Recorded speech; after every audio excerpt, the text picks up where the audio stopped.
Welcome to the channel. Welcome to this edition of Banter in the Box, which is part 3 in our annual series of Meet the Managers, because it's important to, all together now, know your enemy. In this edition of Banter in the Box, we are meeting the dark horses. We've met the no-hopers. We've met the also-rans. We're going to meet the next 6 managers in the Family Fantasy Football League who the form suggests, if they keep their eye on the ball, could mount a title challenge. There's 1 or 2 controversial entries in the dark horses category, managers who you may not feel should be ranked as high as they are, and there's a couple of former FFFL giants who are probably a little bit disappointed not to be ranked in the top group. We've also got a manager of the season update. Did anyone get last week's question correct? I will be revealing all. First up is something of a controversial choice. Ranked the 12th best manager in the Family Fantasy Football League. It's none other than Nicola Lee, a returning manager after a 13-year absence. Nicky, what have you been doing? Team name, no effing rude names. 7 previous seasons in the Family Fantasy Football League, and in that time, no honours. A wooden spoon winner in 2010, so scarred and shamed by winning the wooden spoon, Nicola left the Family Fantasy Football League and took her 13 years to get over that wooden spoon win. She's back to have another go in the Family Fantasy Football League, and her best ever finish, 5th, back in 2004. Now, I know what you're thinking. With that record, why is Nicola ranked as high as she is? Why is she considered a dark horse? Well, there's 2 reasons. Number 1, in those 7 seasons in the Family Fantasy Football League, Nikki fairly consistently finished in the top half of the table. A number of top 10 finishes. That wooden spoon win in 2010 was a bit of an outlier. That's one reason. The other reason is Nick's known as the muscle in the family, and I'm scared of her, to be honest. She'll beat me up if I put her in the also-rans or the no-hopers. So I erred on the side of caution. Nikki is a copper, so you've all been warned. And what can I tell? What's an interesting story I can tell you about Nikki? I remember a family barbecue a number of years ago, and Nikki turned up wearing somewhat exotic clothing, shall we say. Didn't really seem to fit the wholesome family barbecue sort of vibe that was going on. And she told me that she had actually had to come straight from work. She had been doing a shift with the police, and she said that actually just raided a brothel in Romford. And I said, oh, that explains the clothing. You were working undercover. And she said, no, I wasn't. Next up, ranked the 11th best manager in the Family Fantasy Football League. It is Wayne Plier-Taps Robinson.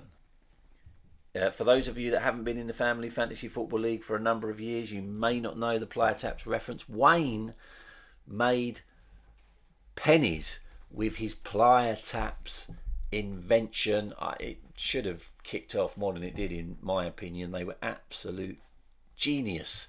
And team name Sash Hammers FC, 22 previous seasons in the Family Fantasy Football League, one of our FFFL veterans. And it's the roll of honours is pretty impressive. A 3 times Family Fantasy Football League champion in 2000, 2006 and 2007. Never won the cup, but he was a runner-up back in 2017.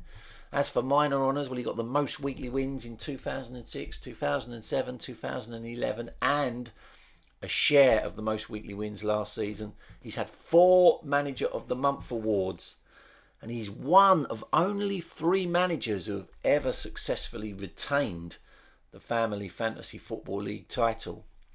And he's the only manager ever to win a league title in his debut season. And I had to mention that because Wayne got very upset, as those of you that saw last week's episode will know, when I didn't big him up when I was referencing Niall's impressive runner-up spot in his debut season last season.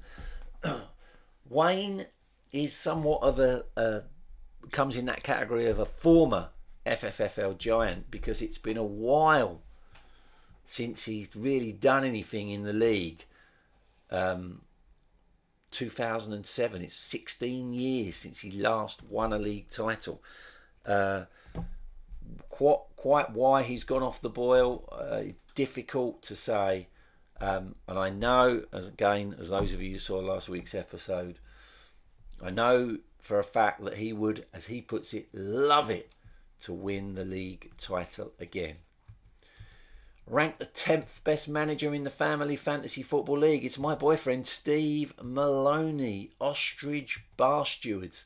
7 previous seasons in the Family Fantasy Football League, and Steve is starting to get the hang of it.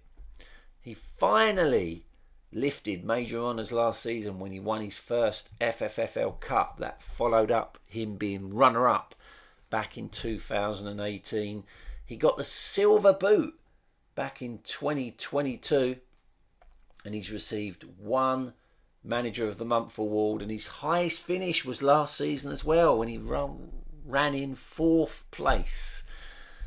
He's building momentum. After 7 seasons, Steve is starting to get the hang of this Family Fantasy Football League malarkey.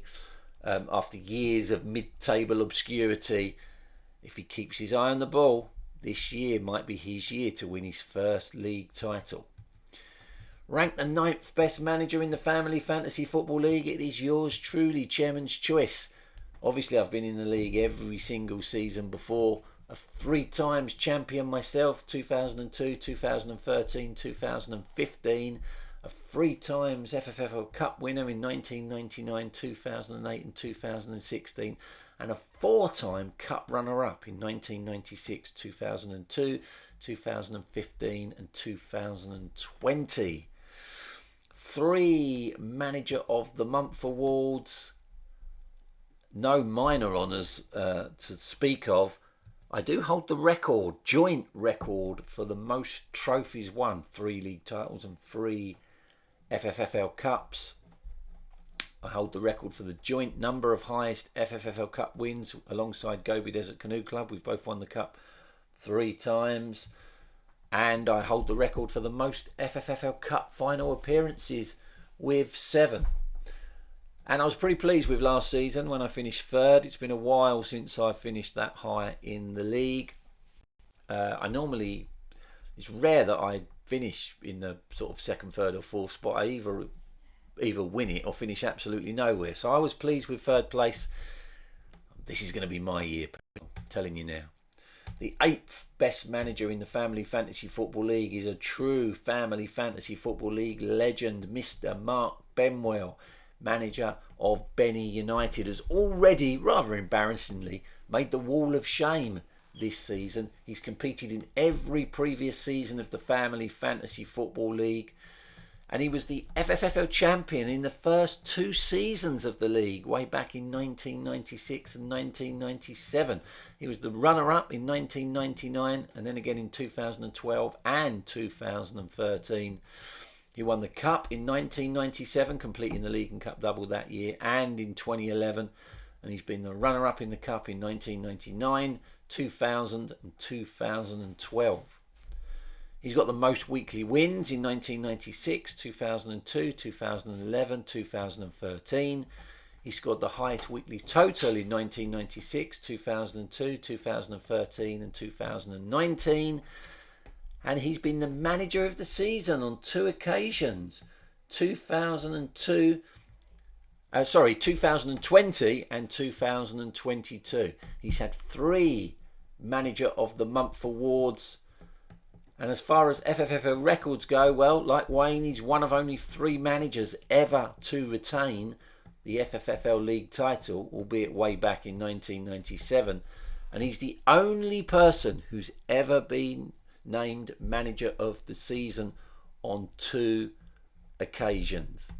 But it's been a while since Mark has made any sort of serious title challenge. 10 years, in fact, will this be the season that Mark Benwell returns? Now, Mark is, or has been now for a number of years, because he's getting on a bit now, Mark. He must be, I don't know, late 60s. He's still working full time, round the clock. He's desperate to retire, but his horrible wife, Donna, just won't let him retire. So we're going to have another go this year at a campaign to save Mark and not let Donna win. Let's get Mark retired. Years and years ago, we did a campaign to get Mark the Jaguar that he always wanted, and we succeeded, albeit Donna never let him drive it. But we need to get Mark retired. So get your support behind him. Show your support in the Family Fantasy Football League Facebook group.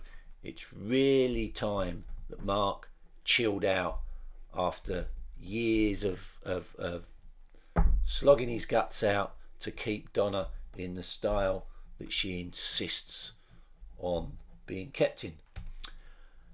And I also forgot one of the most important records that Mark holds, the record for the most points scored in a single week. 224 points back in 2019. I'm not sure that will ever be beaten. Ranked 7th best manager in the Family Fantasy Football League is Mr. Keith Simons, Legends 23 manager, 7 previous seasons in the Family Fantasy Football League. No major honours in that time, but Keith has got the most weekly wins in 2018, and then he got a share of it last year in 2023.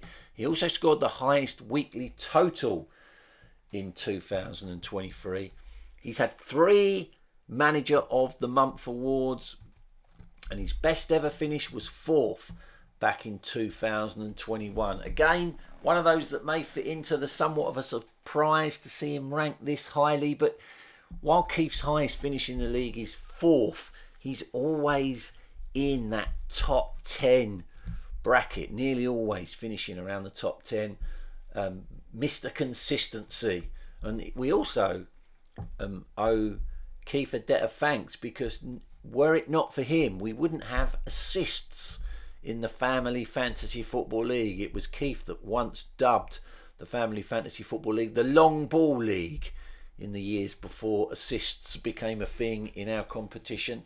So for those of you that love assists, and for those of you that have won silver boots over the last few years, it's Keith you have to thank. The manager of the season question last week was this: in terms of the number of points between first and second, what is the smallest ever winning margin in an FFFL championship race in the 29-year history of the competition? Only 2 managers had a guess at this. I guess people are enjoying these questions. Benny United manager Mark Benwell thought that the smallest winning margin ever was 1 point. That would have been an exciting season, Mark. But 1 point is an incorrect answer. Hatch United, no, that was his old team name. Ontario Grizzlies manager Neil Hatch thought the answer was 3 points being the smallest winning margin. Well, that, Neil, is also an incorrect guess. But I'm going to have to give you both a manager of the season point, because I can't really give you any clues and say Mark's was too low and Neil's was too high without giving the correct answer away, because the correct answer was 2 points. You were both only 1 point away. That's close enough for you both to get a manager of the season point. And for those of you that were wondering, it was back in 1999 when Lyndon's Lovelies won one and only FFFL Championship title, and she beat Mark Benwell to the title that year by just 2 points. That's the closest title race in Family Fantasy Football League history, and I've longed for the last 23 years for a title race to be as close as that. Maybe this season will be the season when that record is beaten. Wouldn't that be good? So the manager of the season table looks like this. It's Mark Benwell, bidding to win a 3rd manager of the season crown. Obviously there's a long way to go. 2 points clear though already. A whole clutch of managers in joint second, earning those 10 points for attending the end of season presentation awards last season. And Neil, who obviously didn't attend the presentation awards because he lives in Canada, well, he's climbing the table, closing the gap on those above him. 2 points already registered. Wayne back in 14th place for getting the quote of the week last week. Everybody else is on 0 manager of the season points because they've not yet got involved. Or they've got involved, but they haven't got the question right. This week's question, it's another question, and it's this. In the 29-year history of the Family Fantasy Football League, what is the lowest points total ever recorded at the end of the season? So there is a manager who holds the record for the worst season ever by scoring the lowest number of points over the course of an entire season. What was that points total? If you can tell me, you will earn yourself one manager of the season point. Remember, only one guess per manager between now and the next Family Fantasy Football League, well, next Banter in the Box video, so don't go too early. That is it for this week. Next week we will be meeting the top 6 managers in the Family Fantasy Football League, the title contenders, and then shortly after that we will be having the draw for the Family Fantasy Football League Cup. So for those of you that haven't yet entered your team, what are you waiting for? Get a move on, get your teams in, get it checked, make sure it's valid. You don't want to start the season with the allocated team because you missed the 9 p.m. deadline on Thursday the 10th of August. Believe me, you don't want that. Until then, everyone, take care. Bye-bye.